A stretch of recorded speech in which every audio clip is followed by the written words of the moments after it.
It's a bird, it's a plane, no, it's Superman. Salut à tous et... Salut à tous et bienvenue dans ce tuto parcours. Aujourd'hui, on va apprendre la roulade. Ah, la roulade, ce mouvement que les débutants en parcours détestent. Eh ben, va falloir s'y mettre. Sur ce, bienvenue dans ce tuto parcours, la roulade.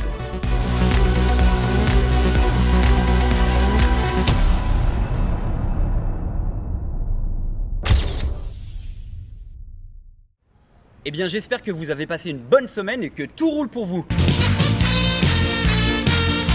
Alors, je vais forcément vous apprendre comment faire la roulade parcours, mais je vais aussi vous dire quelle roulade il ne faut pas faire et tous les mouvements qu'il faut éviter de faire. Donc, la première roulade qu'il faut éviter de faire, c'est ce qu'on appelle la roulade de gym. La roulade de gym est mise en opposition à la roulade de parcours parce qu'elle est différente.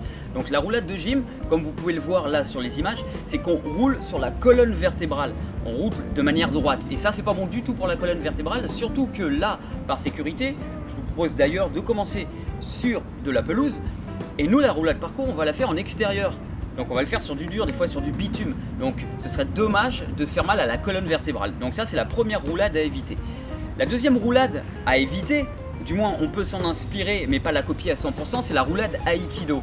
Donc comme vous pouvez le voir ici, la roulade Aikido se fait de cette manière. Donc on envoie le bras sous le corps, on s'enroule. Le problème c'est que on met en danger notre épaule. Voilà, on présente directement notre épaule au sol. Cette roulade est bien en Aikido parce qu'en fait on se retrouve tout simplement au sol. On est au sol et on va rouler au sol. Par contre dans le parcours, on va venir d'en haut, on va descendre, donc on va sauter, on va faire une chute, on va se réceptionner et après on va rouler. Donc si on commence à présenter son épaule comme ça alors qu'on vient par exemple de 3 mètres, c'est pas bon du tout pour le corps et on risque de s'exploser l'épaule, la clavicule et d'autres parties du corps. Mieux vaut éviter cette roulade, du moins on s'en inspire, mais on ne la copie pas à 100%, surtout pour le bras. Et je vais vous montrer maintenant comment on doit effectuer une bonne roulade parcours.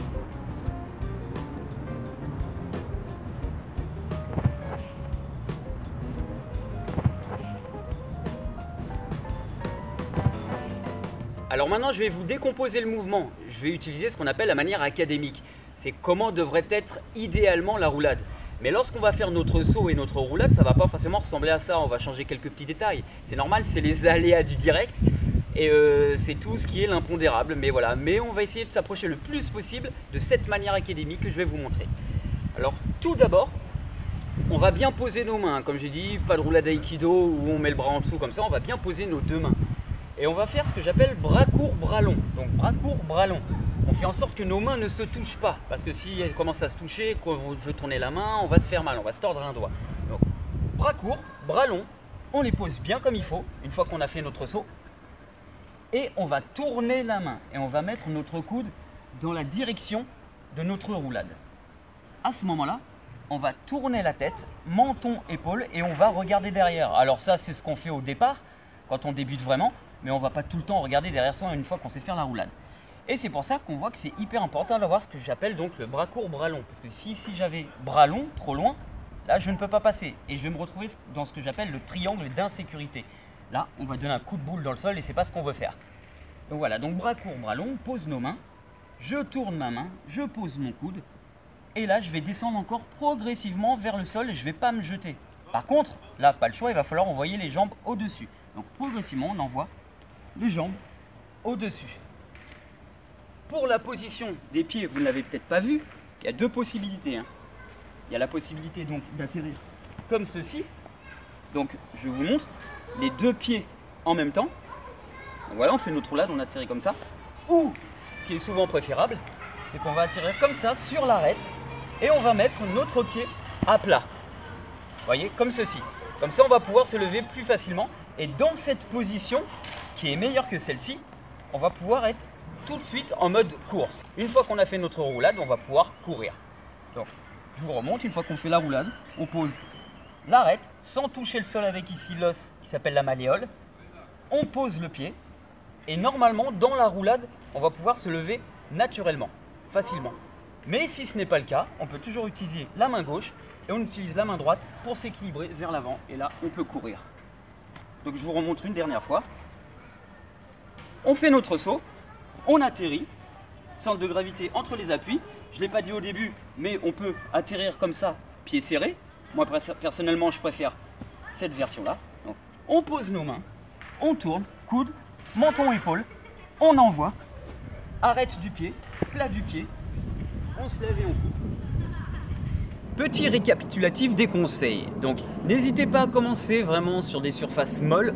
Donc si vous avez un tapis, un matelas, sans ressort, attention. Et après on travaillera sur l'herbe. Et par la suite, enfin à la fin, une fois que tout sera bien acquis, on ira sur le bitume, sur le dur.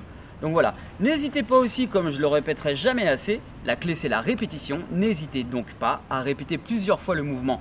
Troisième conseil, n'hésitez aussi toujours pas à voir chaque partie du corps et à comprendre vraiment le pourquoi et le comment. C'est pas suffisant de faire un mouvement et de se dire bon bah il faut faire ce mouvement, il faut savoir pourquoi et comment on va le faire précisément.